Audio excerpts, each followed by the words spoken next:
CHAPTER V. Morning and cogitations connected therewith. We luxuriate in the sea, try our diving powers, and make enchanting excursions among the coral groves at the bottom of the ocean, the wonders of the deep enlarged upon. What a joyful thing it is to awaken on a fresh, glorious morning, and find the rising sun staring into your face with dazzling brilliancy, to hear the birds twittering in the bushes, and to hear the murmuring of a rill or the soft hissing ripples as they fall upon the seashore. At any time and in any place, such sights and sounds are most charming, but more especially are they so when one awakens to them for the first time in a novel and romantic situation, with the soft, sweet air of a tropical climate mingling with the fresh smell of the sea, and stirring the strange leaves that flutter overhead and around one, or ruffling the plumage of the stranger birds that fly inquiringly around as if to demand what business we have to intrude uninvited on their domains. When I awoke on the morning after the shipwreck, I found myself in this most delightful condition; and as I lay upon my back upon my bed of leaves, gazing up through the branches of the cocoa nut trees into the clear blue sky, and watched the few fleecy clouds that passed slowly across it, my heart expanded more and more with an exulting gladness, the like of which I had never felt before. While I meditated, my thoughts again turned to the great and kind Creator of this beautiful world, as they had done on the previous day, when I first beheld the sea and the coral reef, with the mighty waves dashing over it into the calm waters of the lagoon. While thus meditating, I naturally bethought of my Bible, for I had faithfully kept the promise which I gave at parting to my beloved mother, that I would read it every morning, and it was with a feeling of dismay that I remembered I had left it in the ship. I was much troubled about this. However, I consoled myself with reflecting that I could keep the second part of my promise to her, namely, that I should never omit to say my prayers. So I rose quietly, lest I should disturb my companions, who were still asleep, and stepped aside into the bushes for this purpose. On my return I found them still slumbering, so I again lay down to think over our situation. Just at this moment I was attracted by the sight of a very small parrot, which Jack afterwards told me was called a paroquet. It was seated on a twig that overhung Peterkin's head, and I was speedily lost in admiration of its bright green plumage, which was mingled with other gay colours. While I looked, I observed that the bird turned its head slowly from side to side, and looked downwards, first with the one eye and then with the other. On glancing downwards, I observed that Peterkin's mouth was wide open, and that this remarkable bird was looking into it. Peterkin used to say that I had not an atom of fun in my composition, and that I never could understand a joke. In regard to the latter, perhaps he was right. Yet I think that, when they were explained to me, I understood jokes as well as most people. But in regard to the former, he must certainly have been wrong, for this bird seemed to me to be extremely funny, and I could not help thinking that if it should happen to faint, or slip its foot, or fall off the twig into Peterkin's mouth, he would perhaps think it funny too. Suddenly the paroquet bent down its head and uttered a loud scream in his face. This awoke him, and with a cry of surprise he started up, while the foolish bird flew precipitately away. "Oh, you monster!" cried Peterkin, shaking his fist at the bird. Then he yawned and rubbed his eyes, and asked what o'clock it was. I smiled at this question, and answered that, as our watches were at the bottom of the sea, I could not tell, but it was a little past sunrise. Peterkin now began to remember where we were. As he looked up into the bright sky and snuffed the scented air, his eyes glistened with delight, and he uttered a faint hurrah and yawned again. Then he gazed slowly round, till, observing the calm sea through an opening in the bushes, he started suddenly up as if he had received an electric shock, uttered a vehement shout, flung off his garments, and rushing over the white sands, plunged into the water. The cry awoke Jack, who rose on his elbow with a look of grave surprise; but this was followed by a quiet smile of intelligence on seeing Peterkin in the water.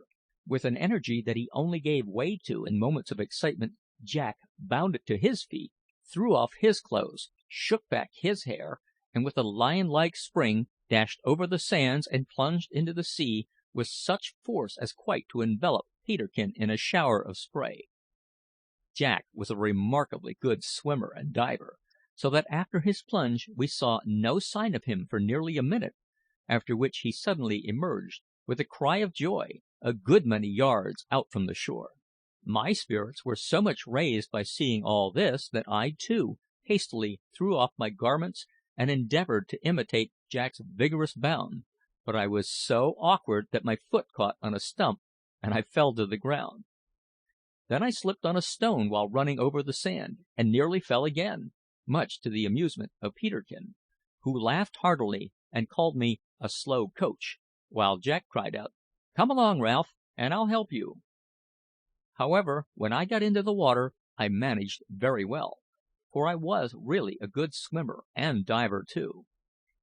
I could not, indeed, equal Jack, who was superior to any Englishman I ever saw, but I infinitely surpassed Peterkin, who could only swim a little and could not dive at all.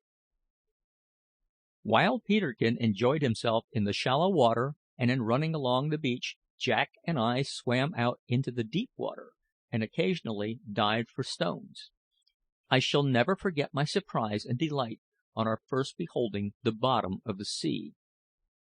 As I have before stated, the water within the reef was as calm as a pond, and as there was no wind, it was quite clear from the surface to the bottom, so that we could see down easily, even at a depth of 20 or 30 yards. When Jack and I dived into the shallower water we expected to have found sand and stones, instead of which we found ourselves in what appeared really to be an enchanted garden. The whole of the bottom of the lagoon, as we called the calm water within the reef, was covered with coral of every shape, size, and hue.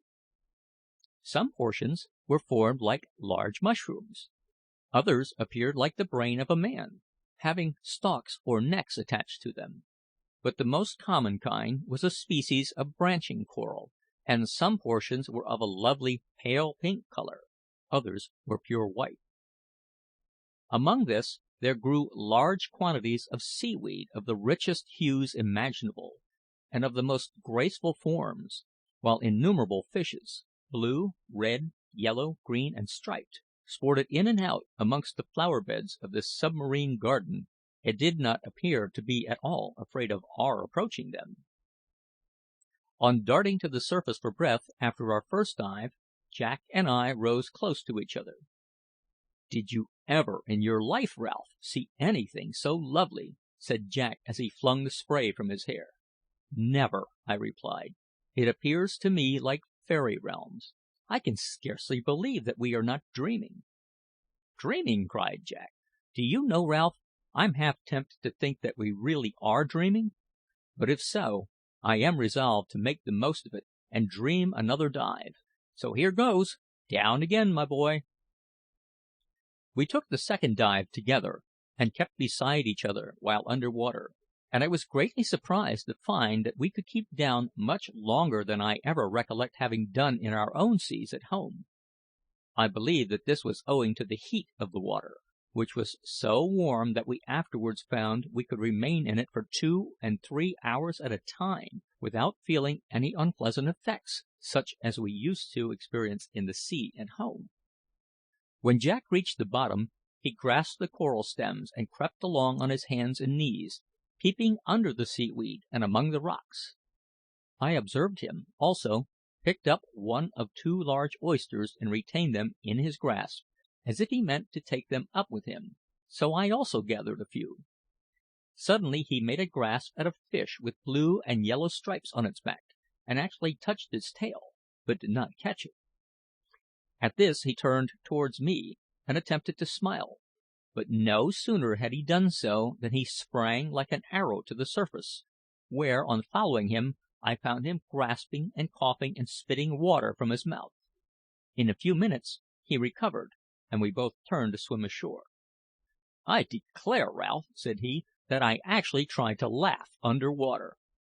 "So I saw," I replied; "and I observed that you very nearly caught that fish by the tail. It would have done capitally for breakfast if you had." "Breakfast here enough," said he, holding up the oysters as we landed and ran up the beach. "Hallo, Peterkin! Here you are, boy. Split open these fellows while Ralph and I put on our clothes. They'll agree with the cocoa nuts excellently, I have no doubt." Peterkin, who was already dressed, took the oysters and opened them with the edge of our axe, exclaiming, "Now that's capital! There's nothing I'm so fond of." "Ah, that's lucky," remarked Jack. "I'll be able to keep you in good order now, Master Peterkin.